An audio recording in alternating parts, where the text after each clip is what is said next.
I guess we'll get started since it's siesta time.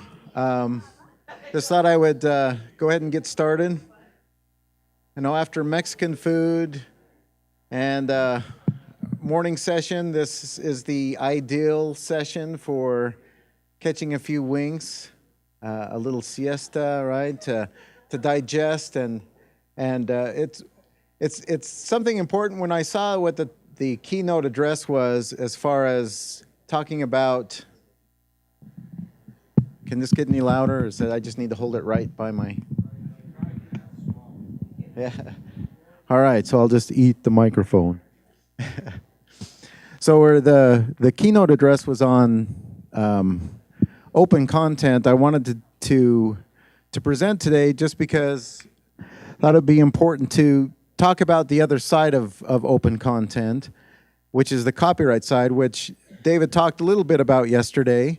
And I wanted to go a little bit further, a little bit deeper into why that matters. And I guess it doesn't matter whether it's open education or not. If we don't care anything about copyright, then it doesn't make any difference, right? So if we feel like we're going to use it regardless, then open or not open, it doesn't matter. And so copyright does matter. So I will go through and talk a little bit about what copyright is and how it relates to open education resources and some of the things that we can watch out for as we create content. I hope I'm not stepping on. I know Lindsay, MSU Northern, they're going to talk a little bit about this in the next session, and Bob's going to talk about what they're doing at Boise with that. But this will kind of give a broad overview of what copyright law is and how it works and how it relates to open education resources.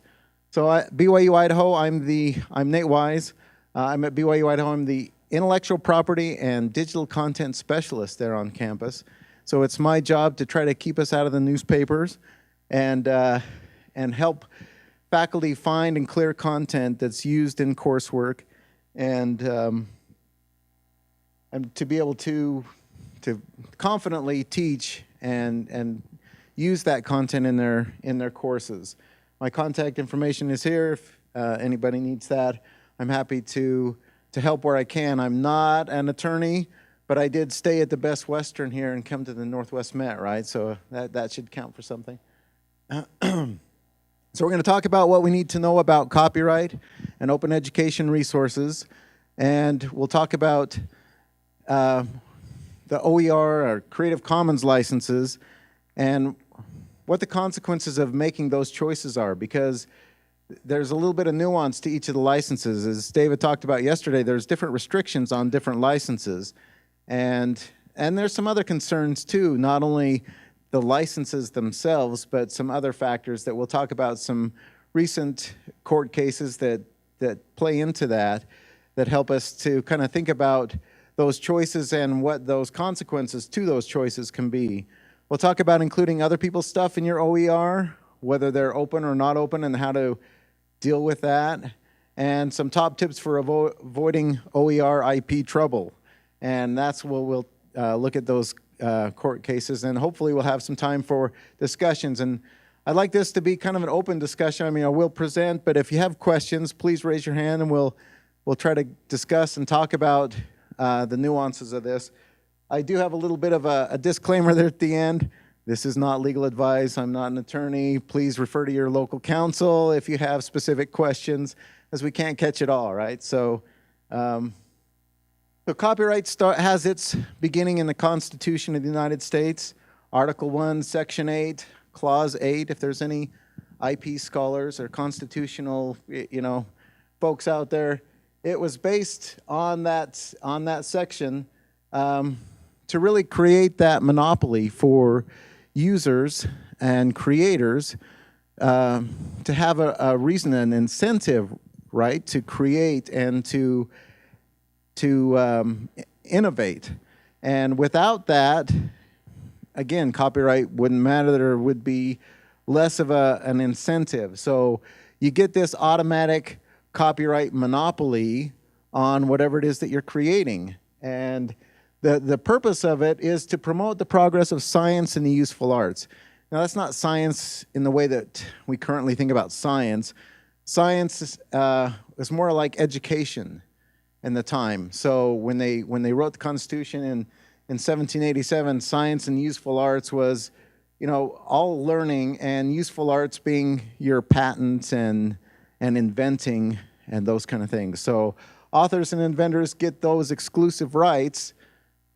And when they wrote this in 1787, they had an exclusive right. It just wasn't as long as it is now. So there are voices that would like to see that go back, but it isn't going to happen. I don't see copyright getting shorter. So what are some of the things that copyright protects?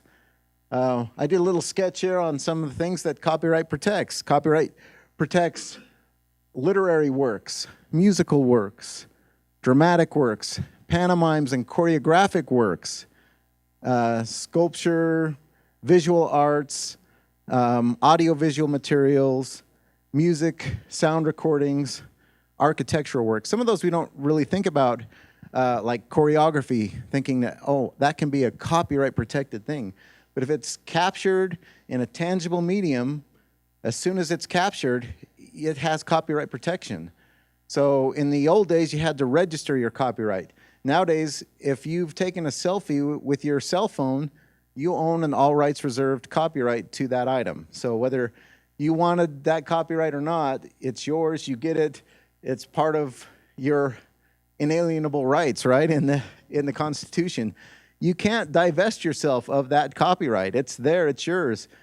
You can license it away, as we'll talk about, but that copyright is yours, and it lasts quite a while. We'll get into how long it lasts. So copyright, at the time of the Constitution, it lasted 14 years in 1787. So copyright was 14 years, and you could renew it for another 14 years. So if that still held play, think of all the great 80s music we'd have access to, right? If we could still do that. But no, alas, that's not how that works. So copyright lasts the lifetime of the author plus 70 years. So my great-grandchildren, maybe my great-great-grandchildren can make money off of my next great creation. That I don't know what that might be.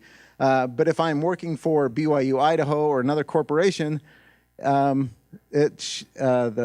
term is 95 years from publication or 120 years from creation, whichever is shorter. So it lasts a long time. So pretty much anything that you run across is probably going to be covered by copyright. So it lasts a long time. Disney gets a lot of credit for the Copyright Extension Act that I want to say it was 1998 or 99. Sonny Bono hit that tree skiing. They felt bad for him, and they said his bill that he was sponsoring should go forward. And so thanks to Mickey Mouse and Sonny Bono, we've got an additional 20 years on our copyright. So instead of life plus 50, it's now life plus 70. And so it lasts a long time. So it gets back to that debate. Copyright is for the progress of science and useful arts, right, for a limited time. So what is a limited time? There's a judge in a court case that says a limited time is infinity minus one. So that could be considered, a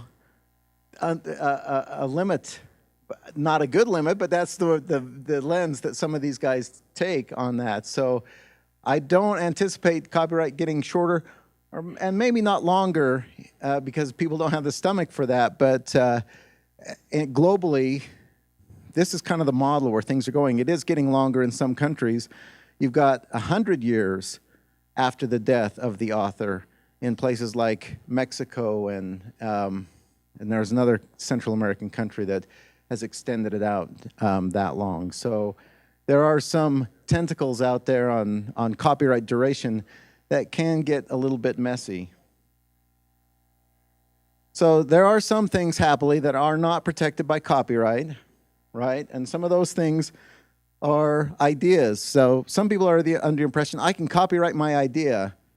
You can't copyright your idea, but you can copyright the expression of your idea. So the idea that you have, however you decide to capture and get that down in some kind of tangible medium, that can be protected, but you can't necessarily copyright the idea. So if you have the idea to write a book about a wizard that plays some kind of sport on a broomstick, you can probably do that. I don't know, the sport on the broomstick might get into the expression part, but anybody can write a story about a wizard, right? But as those elements, those expressive elements come into it, that's the parts that get protected. Processes, methods, that's kind of the patent area, and those things are not protected by copyright, but they can be protected under other areas of intellectual property. Same as titles, phrases, slogans. That gets into the trademark area. Not copyright, but trademark. And if you've noticed Disney movies, they know Mickey Mouse is coming up in 2023, right? The Steamboat Willie. And if you notice, Disney is now using clips from Steamboat Willie as part of their trademark. At the start of their movies, they have Mickey Mouse tapping and whistling as they introduce whatever new film or whatever it is, because they've created that as part of a trademark. And a duration of trademarks is different than the duration of a copyright. So copyright is for limited times, right? Trademark is not for limited times. It's that infinity thing. As long as you're defending that trademark, you can maintain that trademark. So although courts have said you cannot use a trademark to extend your copyright, you're still going to have a pretty fat wallet to deal with the lawyers from Disney if you try to use that part of Steamboat Willie in your creation, because they're going to say, no, that's a protected trademark and you're diluting our trademark. So although they won't say it's not public domain, they will still protect that. So watch the headlines once 2023 rolls around to see how they try to leverage that, because that will be an interesting chapter. Other things not protectable: facts, data, news, things that happen in the news. Anybody can write a news story. That news story can be protected, right? Because it's how they expressed what happened. But anybody and multiple people can and do write news stories from different perspectives and spin it the way they want, right? So the facts are not protectable, but their expression of those facts can be and are. Data, if you're talking about research data, those kind of things, a lot of people are now looking, can we license this data under a Creative Commons license? And some do and have licensed those data points, especially if it's a government-funded thing. They've got to make that open. But really it comes back to how protectable is that data and what is that data? So, there's a debate there as to whether that data is even protectable or can and should be licensed under copyright, because it may not be. The other things, expired copyrights. We all heard the happy birthday good news, right? So we can now sing happy birthday in a crowd because it was found that Warner Chappell didn't have a valid claim to the happy birthday tune that they used to make millions of dollars with every year. And though technically it's not public domain, they just can't prove that the copyright expired. So technically it's probably an orphan work. But it could be considered at this stage public domain because nobody's going to come forward and claim that without a pretty significant chunk of evidence that they would have had before, because it's obviously a valuable little piece that Warner Brothers was able to make some money on. American Gothic is an example of when copyright included those formalities of registration. In the 1909 law, you had to register your copyrighted work. That's where the little registered copyright little symbol came from. This was painted in not this one, but American Gothic was painted in 1930. The artist passed away. His wife didn't get it renewed in 1956 before the deadline, and she tried to get it registered, and they said, sorry, it passed. You already passed go and you didn't collect your $200. So it's now in the public domain. You've seen it all over in media and pop culture because it's public domain and people can use it and do use it. And so that's, another source. And then government works. U.S. government works can't be protected by copyright if they're created within the scope of the person's duties. So if you're a government contractor, that might be different. So just because the website says .gov doesn't guarantee that anything on that web page is free to grab and use. The text probably is, but the images, if they went out and bought stock photos to populate their page, I can't imagine people would do that, but it does happen. One of the things that, a case that supports that is the Korean War Memorial in Washington, D.C. I don't know how many have seen that. Has the patrol, it's sculptures of soldiers on patrol, was created by an artist contracted by the government to create this memorial. He created it. A photographer later took a picture of that same sculpture in the wintertime and entered into a contest that the post office had for postage stamps. And the artist then saw this postage stamp that was going to be issued and said, wait a second, that wasn't part of the contract that we agreed to. That's not a public domain work. I should be getting some kind of royalty off of your use of that photo, because it was my photo of a public domain work. So though it was a government work, he was not a government employee, or that wasn't part of that contract. So you've got to still be careful. Even if you think it's a government work, there can be issues there. So he won the case and was paid millions of dollars for his sculpture that got used on a postage stamp. So next time you see the Korean War Memorial, there's a little copyright story that kind of goes with that. So just again on the public domain, anything created before 1923, published before 1923 in the United States, is safely in the public domain and you can use it. Like the first slide I had, the movie of Barney Oldfield and The Race for a Life or something like that. It was called 1913, great little silent movie. Barney Oldfield, one of the first celebrities to make an appearance in a movie. He was a race car driver. And so the movie's, it's a 13-minute movie, made kind of for his fame. He was a bike rider, a bicycle racer turned race car driver, first guy to do the oval lap at 60 miles an hour or something like that. But in 1913, that's moving right along. So it's kind of a fun movie, but and resources that are out there and available that are safely in the public domain, if you can find them. So we talked a little bit yesterday about exclusive rights, or the all rights reserved. And that's that part of the Constitution that says for limited times, they'll have exclusive rights to their writings and discoveries, right? So this all rights reserved, the copyright law, which is codified in Title 17 of the U.S. Code, has the different sections, and Section 106 goes through what are those reserved rights? What are those rights that only the copyright holder can exercise? Obviously, some of those rights, copy, right? To make a copy. So that's a right that only the copyright holder can do or authorize others to do, but he's got to authorize others to do that. Copyrights had its start in current copyright law once that printing press thing turned up, right? And it was more to support the printers than it was to support the authors at that time, and authorizing from the king the right to make a copy. So the author still, back at the Statute of Anne, didn't have the same kind of copyright that we enjoy today.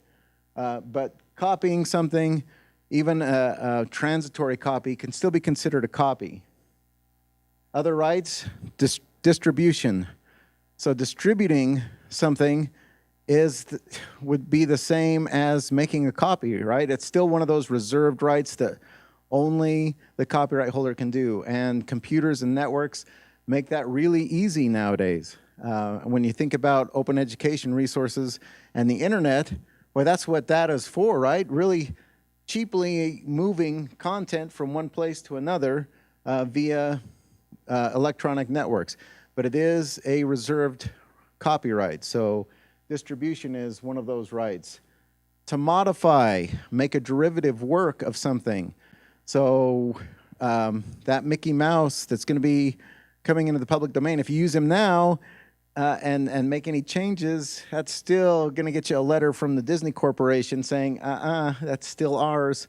And even if you change the color of his shorts or the smile on his face, it's still likely their rights. Or, if you wrote that wizard book and then later made it into a movie, that is another derivative right. So they've made derivative work of that. And in addition to that, went to Universal Studios a couple weeks ago with my wife. It was kind of cool to see where that derivative work can go, because they've made this whole Harry Potter land and amusement park ride out of a copyrighted text work, right? So it's kind of neat to see how those rights can pad J.K. Rowling's pockets for a long time due to those rights. So it's another right.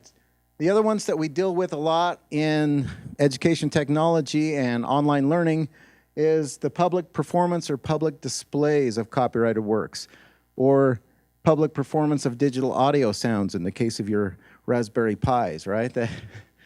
Pumping music to the locker room. So those things are all protected, copyrighted, reserved rights. The bundle of rights, we like to think of it as a bundle of rights. And you can license those rights. So if you think of it as like a bundle of sticks, you can hand out those sticks via license to different people. So on campus, we've got the ASCAP, BMI, CSAC licenses, and GMRs trying to get into the mix there and confuse everybody with additional licensing. But those are, the bundle of rights that allows us to publicly perform musical works on campus, over the PA system or a performance or things like that. So there are licenses that are available, but there's a lot of reserved rights, and the only way to get around those reserved rights are exceptions to the law. So fortunately, when they codified the law, they did make some exceptions. One of the main exceptions that we use and leverage and sometimes overuse is Section 107 in the Copyright Act talks about fair use. And fair use is kind of a balancing act. The idea is it's kind of tied to that First Amendment thing we feel is pretty important in this country, right? Also part of the Constitution, to be able to comment and criticize, do news reporting on events or commentary on somebody's talk they gave, or the food at a restaurant, right? When you write up a review. So you want to be able to use maybe a picture or a reference to a movie or something like that in a review. Without fair use, that wouldn't be possible. So fair use is there to kind of balance that progress of science and useful arts with the incentive to create and to criticize or make commentary, or specifically the education part of that, even multiple copies for classroom use is not an infringement of copyright. So those multiple copies for classroom use is part of that fair use thing. You can do it if you meet these 4 factors. And the 4 factors were created in the 76 Act that we're using now from different fair use jurisprudence that was through the 1909 Act. Justice Story had kind of come up with these 4 factors to help you determine what qualifies as a fair use. And the first factor in an analysis that you do is the purpose. Why are you using it? So what is the purpose? What do you plan to do with that item? So, and how is that purpose, does that qualify for one of those protected things that the statute talks about? Commentary, criticism, research, education, scholarship, and how does that support what you're trying to do? So purpose is the first factor. Second factor, the nature. What is the nature of what it is that you're using? So what I mean by the nature is we talked about what is not protected and what is protected. So that nature kind of goes back to that. Is it something that's more factual, or is it something more Harry Potterish, more creative in nature? So depending on where on that spectrum does that fall, the more factual it is, the more fair it's going to be. Doesn't mean that if it's a Harry Potter-like thing that you can't use it, but the other factors hopefully will line up and tip that balance that other direction. The amount taken, obviously, should be decidedly small. It should just be enough for your purpose, right? It's kind of tied to that first factor. Are you only using enough to meet your specified purpose? So if you use that Dilbert cartoon in your presentation, are you just using that cartoon and are you tying it back to your purpose, or is it just to get a laugh? You know, so the amount, I'm only using this one cartoon or the punchline, I'm not using all of it. Maybe you are using all of it. In the case of a cartoon, it's kind of hard to only use the first frame, right? In a comic strip, you're going to miss the punchline. So sometimes the amount, if it's tied back to your purpose, you're going to be okay. So it's kind of an important thing to see how that works. And the last one is the market effect. Is there a license available already? Are they selling this? Is your use of it going to be seen as a replacement? So if it's going to be seen as a replacement, or there's an easily obtainable license, it's going to be hard to justify using it for free, right? For not going out and doing that, unless your purpose is very transformative, something new that hasn't existed before. So if it's something that's transformative, sometimes they say that's kind of your fifth factor.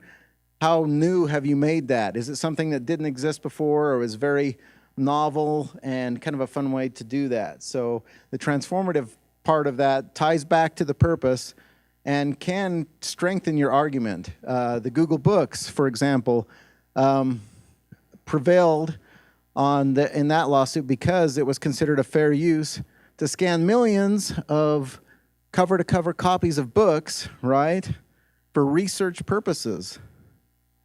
But it was a fair use because they said it was the snippet view and how they were being used, and they were being used for research. There's no way you can go to Google Books and read an entire cover-to-cover book. It doesn't work that way. It's not in the cards there. So as they looked at that transformative purpose, it wasn't to sell books. It wasn't to create copies that somebody could go and check out and browse and replace that market. It was to help researchers to find how many times does the word copyright show up in this book, besides the copyright notice that's on the front page. So it's a way for researchers to get there. So that transformative purpose can tip that balance and has tipped the balance in a lot of different court cases.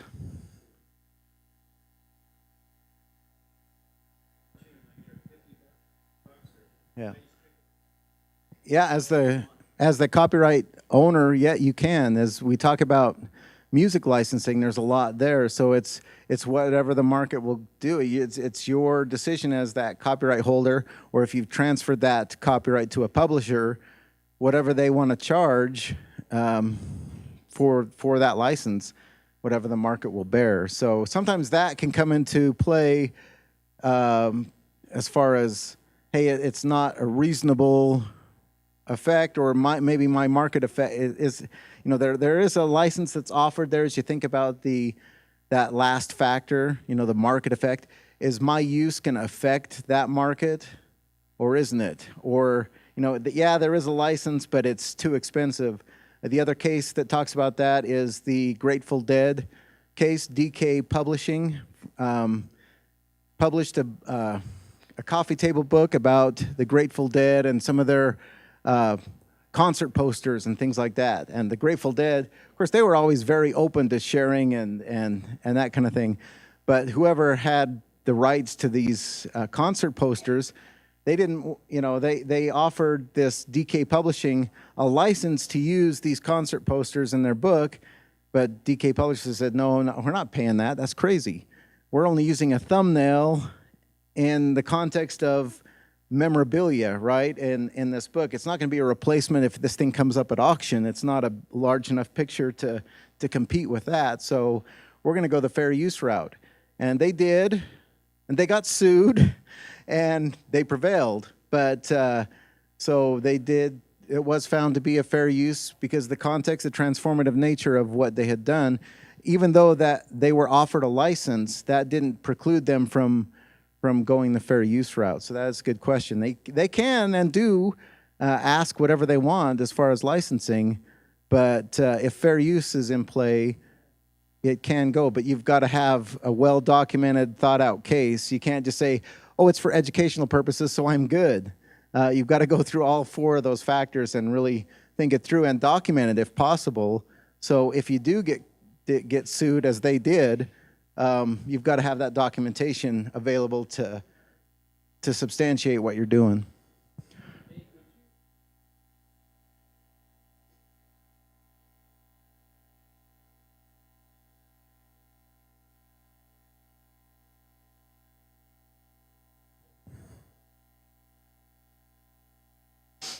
A little bit, because there is another exception that plays into that. So in using video, say a Hollywood film or something like that's being used in a classroom, there's not a lot that we can do with that as far as, I mean, there's licenses available. Sometimes they're expensive. Sometimes they're just not available, especially for streaming that because, hey, we want the students to watch this and then come to class and discuss it. You know, that ideally that out of class, the flipped classroom model doesn't really work. We have an exception here in 110.1 that allows us to play that film, the whole film, in a face-to-face classroom without a license, without any worries, because it's part of the instruction. Now, it's moving that outside of the classroom that's the problem. So the similar space devoted to instruction is how the statute reads. So is the LMS a similar place devoted for instruction? And that's debatable. That hasn't been tested in court. I don't know that, you know, it depends on your risk tolerance of your general counsel if they want to go down that road, but it does make you wonder, are we still covered by that? Section 110.2 was for online teaching. They call it the TEACH Act, Technology, Education, and Copyright Harmonization, and it doesn't really do any of those things. Somebody just was really good at making acronyms.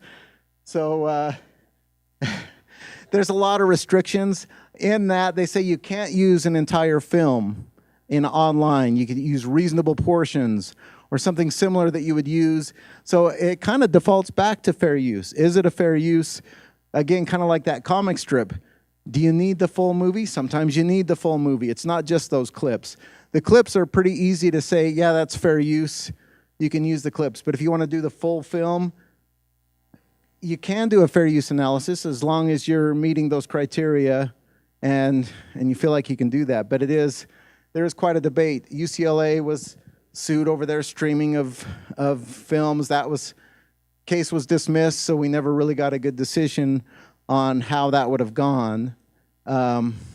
There's more options for licensing those public performance rights.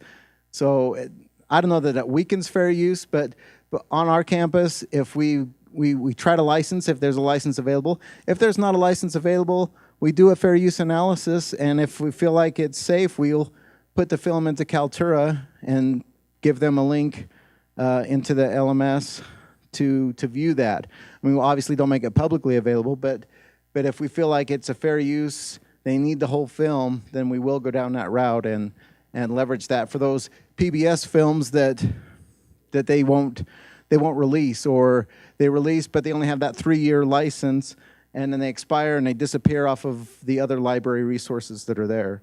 So that's a good question, and that's kind of how we deal with that on our campus. The user, either the course developer or the course lead of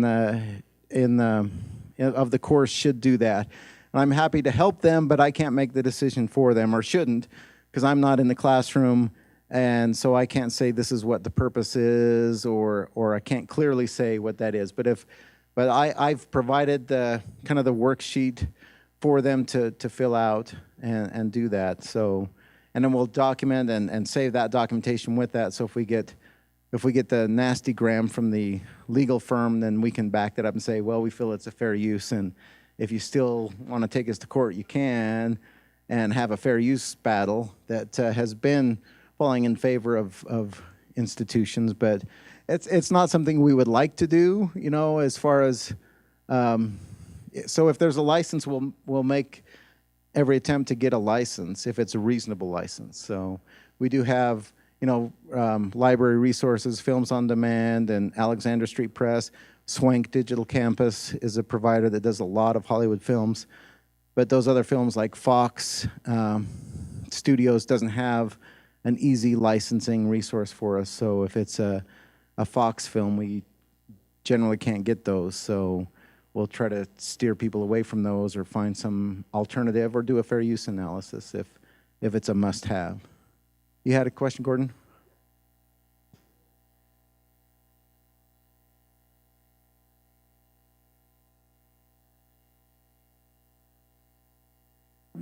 Just the fact that they create it gives them copyright. What it doesn't give them without the formalities is the ability to go after the statutory damages. So there are some definite benefits to going through the formalities and registering your copyright with the Copyright Office, because then you can go after the statutory damages if you're going to protect or litigate against someone using your content. So someone used your pictures that you took of the ghost town and you wanted to go after them. As long as you had those registered through the Copyright Office, then you could go after that $150,000 maximum willful copyright infringement statutory damage thing. So that's what the difference is. You still go after them, but not for the amounts that you could were it a registered protected work that way. Back here on the exceptions, again in the libraries have exceptions to copyright laws. Section 108 allows for making copies. It allows for your maker space, right, in the library, because you're providing access to something that's going to make a copy to your patrons, supervised. You should have a little disclaimer on that to fall under 108 to say, hey, copies that are made in the library are your responsibility to do that fair use analysis as a student. You can do that, but we're required by Section 108 to have this sign here to say that it's probably protected. And it also allows for interlibrary loan and things like that, that we can make a copy and send it to another library.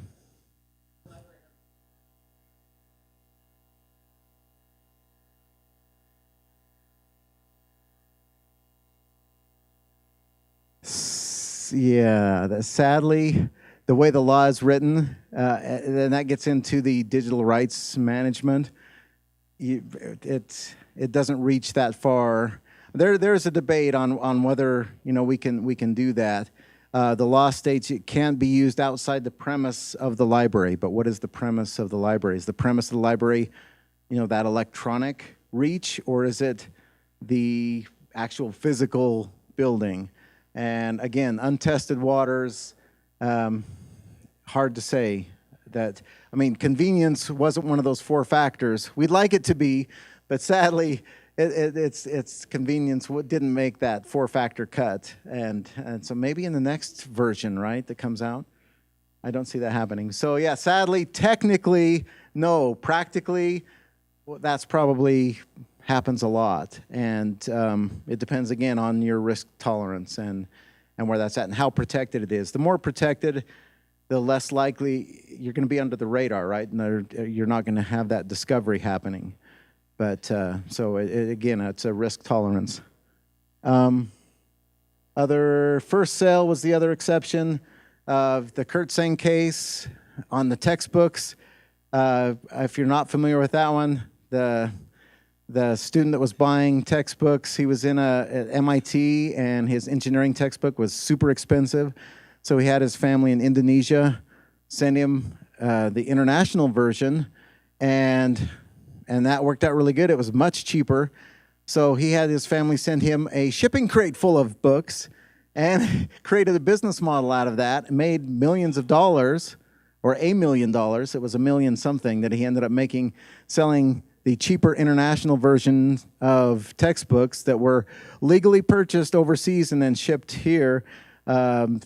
Publishers had a fit about that, obviously, because they said, oh, those weren't legally created under this law, so you can't possibly be covered by Section 109, and it went all the way to the Supreme Court, and the Supreme Court says, yeah, if we break this one, we're going to break yard sales and all kinds of things, right? If we can't legally sell something that we purchased overseas.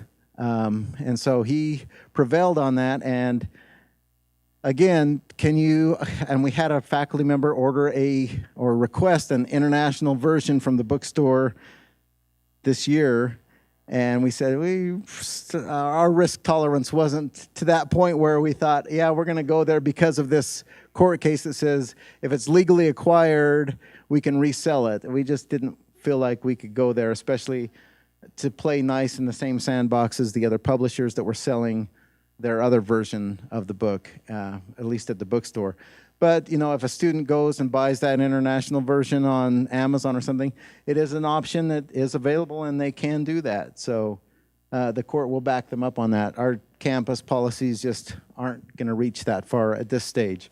Other questions on exceptions? There are other exceptions, but these are the main ones that we run into in teaching and learning.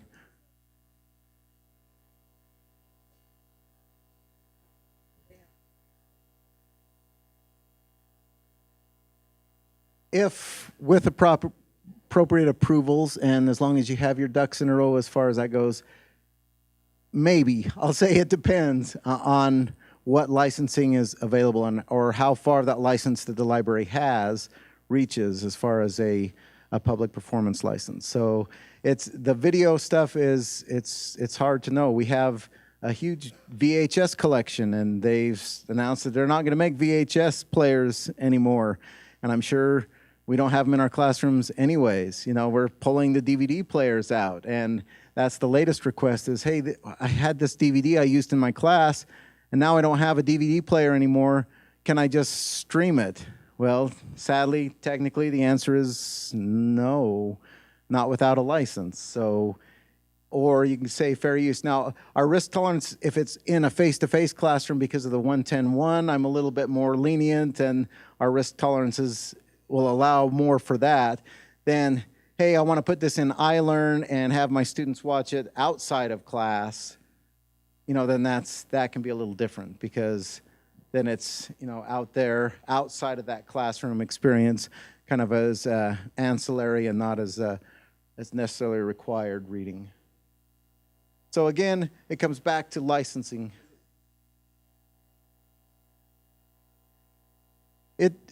It can help. I mean, that's the Teach Act. So the Teach Act goes through some of those things. It's only up for the amount of time that it's needed.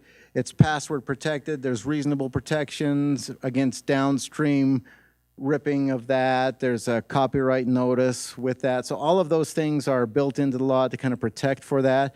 You can rely on the Teach Act, but it's pretty rigorous as far as some of those requirements that are required to do that. And that reasonable protection thing sometimes can get difficult to establish. And then you've got the concern with Section 512 on whether or not you're authorized to even rip that protected content for that purpose. So it depends on how technical you want to read into the law, and what the risk tolerance there is for something like that. So the way forward is to look at licenses. That's what the open education resources are. They're licenses to use and reuse, because technically you can't do any of those things without a license outside of those exceptions, right, that we have. So there are library resources that we rely on and are a good resource. There's publisher agreements, the Pearson, MyLabs, those kind of things, those are licenses. Then there's open education resources. So all of those things help us, and I'm going to try to get through these. This is my copyright in one slide. If you wanted a review of that, that's basically, this is what all your rights are that are reserved, except here's your exceptions and how you can license them and teach with confidence, right? So there are ways you can do that if you pool your resources and get under the umbrellas there. So we've got OERs, self-created items, library, other blanket licenses that are available, and fair use is one of those umbrellas that can keep you pretty dry as far as, the copyright complaints that can come back in. So to kind of summarize copyright controls copying and other reserved rights. You've got to own the copyright or have the permission to use those works. And there are, a few exceptions that we can rely on, but the licensing is probably the safer way forward. So it takes that risk level down from where you're at.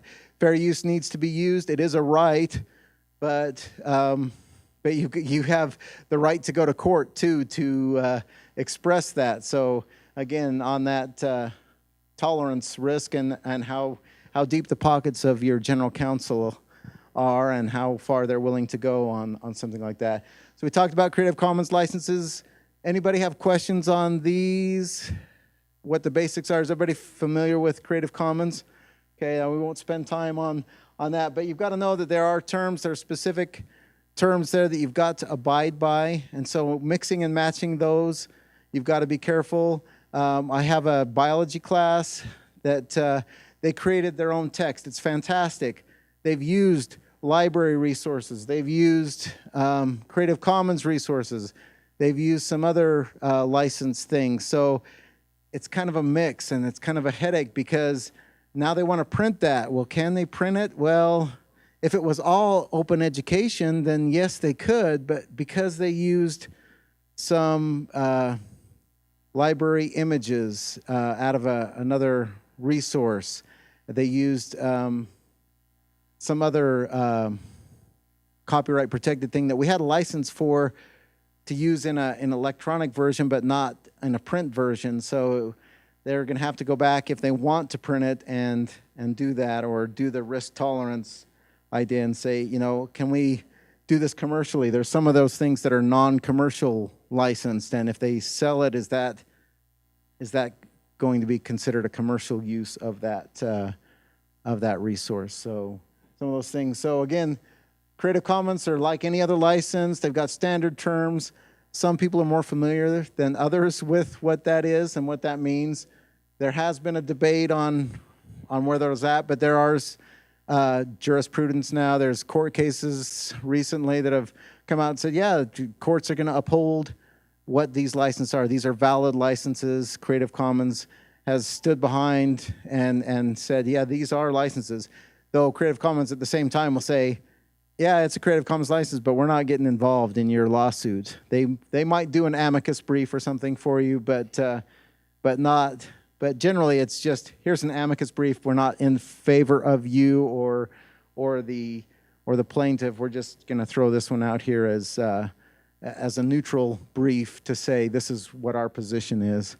There's porting. The latest version of Creative Commons doesn't really have to do porting. Porting has to do with if you're looking at a global scale and kind of changing that license to fit the IP laws of a specific country. And the latest 4.0 version kind of gets past that, so that it's more able to be used in any environment.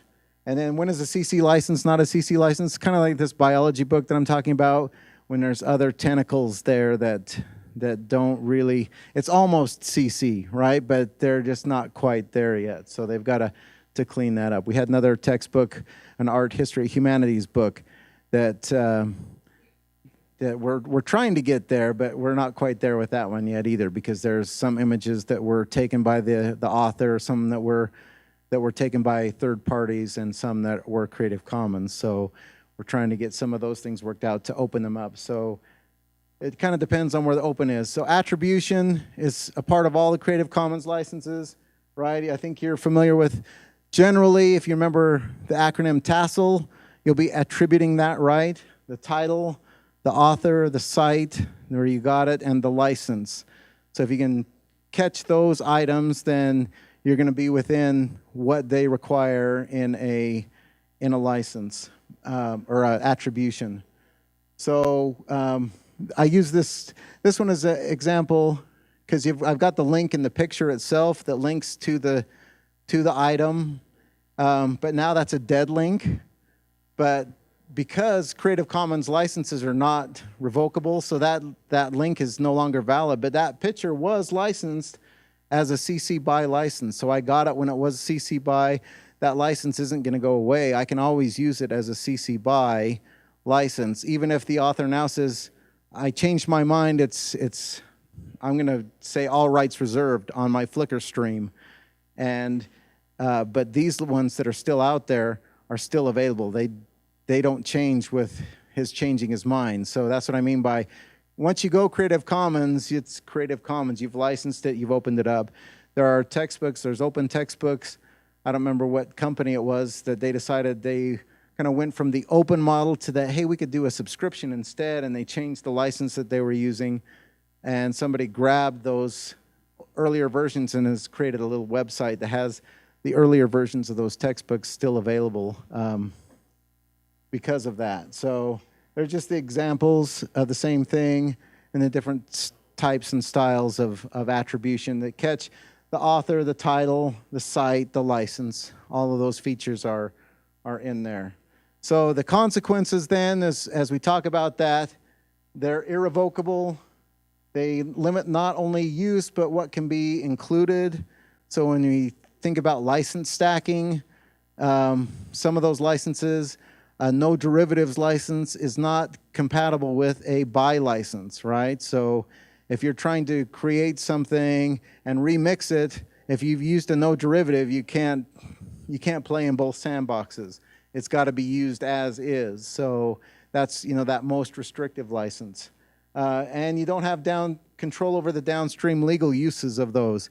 That's been some of the faculty saying, well, if we create this, what if somebody takes it later and does something that we don't like? Can we control that? Well, you can with a license, but only to a degree, and not everybody reads those licenses. So it might come back and say, hey, your little essay on family life is being used in a derogatory way or something like that down the road. But you licensed it open, and that's just what it is. You can request to be removed from the attribution on something like that. So there is that caveat in the licensing that if it's something that you don't like or don't want to be associated with, you can have them remove you or remove that attribution. So kind of gets into the moral rights issue that of copyright law.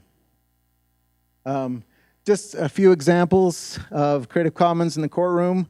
Great Minds versus FedEx. School district had gotten these resources from Great Minds. They were attribution, non-commercial licenses.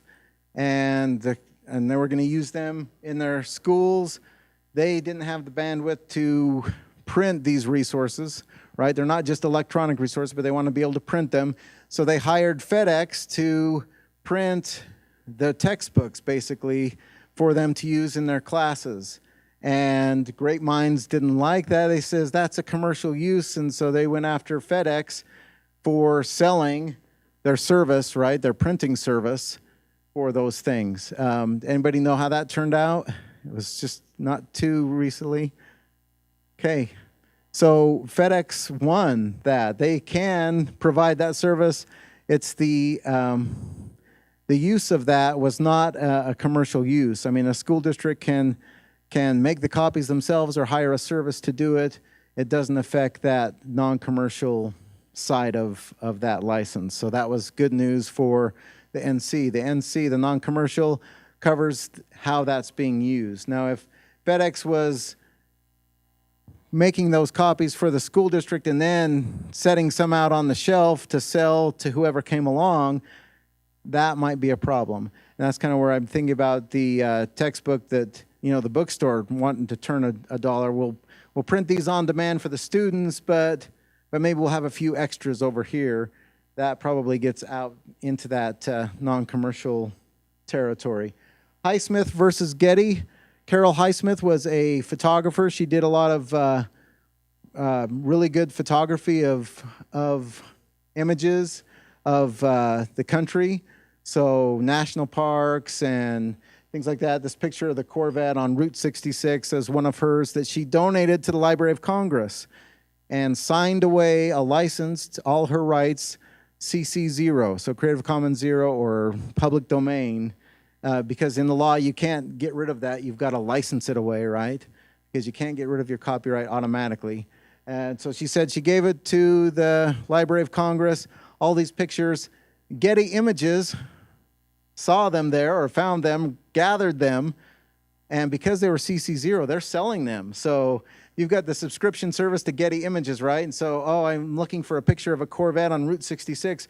This one comes up to, hey, you can buy this and license it to us, $300 to use it in your blog, or we're going to send you a nasty letter. They sent her a nasty letter for using her own image in her own blog, which said, and so she was going to go after them for this whole list of pictures that they were selling for I think it was $1 billion is what she was asking.